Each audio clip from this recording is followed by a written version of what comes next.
Mister Mauro Zironelli, si chiude in parità sul campo dell'Est, ti chiedo un commento, un'analisi sulla gara. Bah, abbiamo finalmente fatto una bella partita, nel senso, secondo me, un gran primo tempo dove abbiamo avuto anche nei primi 2 minuti due grosse occasioni, poi nell'unica azione che hanno fatto ci hanno punito e poi siamo stati bravi a recuperarla, comunque continuando a tenere il pallino del gioco. Abbiamo fatto un bel primo tempo, ovviamente dispendioso perché eravamo sempre nella loro metà campo e il loro portiere penso che sia stato il migliore in campo, però poi nel secondo tempo ci abbiamo provato ancora, hanno fatto altre due belle parate, una sotto la traversa e una mi sembra il tiro di Venomio a fil di palo, o Gaspardo se non ricordo bene, però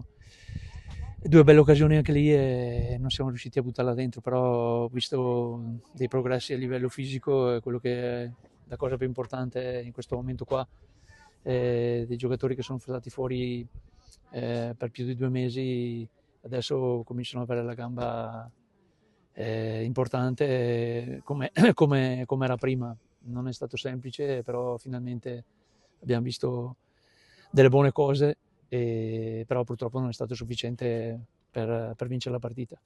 Alla vigilia della gara avevi detto dimenticare Legnago, così è stato perché se oggi una squadra ai punti avrebbe meritato di vincere, quella era il Cernis Muzzane. Sei soddisfatto da questo punto di Sì, da vista? questo punto di vista sì, è che ci manca la vittoria da tanto e la desideravano tantissimo, però non siamo riusciti a portare a casa i 3 punti, questo dispiace, però dobbiamo continuare così. In questo momento qua bisogna perseverare e sulle difficoltà andare avanti a testa bassa, ma si stanno impegnando tutti e stanno facendo un grande lavoro e, e hanno dato tutti il massimo. Poi ti ripeto, la vittoria non è uscita, però abbiamo fatto una grande prestazione dove vieni qua ad Este e fai 5-6 occasioni da gol importanti, è una bella soddisfazione, però rimane quella, ma fortunatamente abbiamo voltato pagina rispetto alla partita precedente.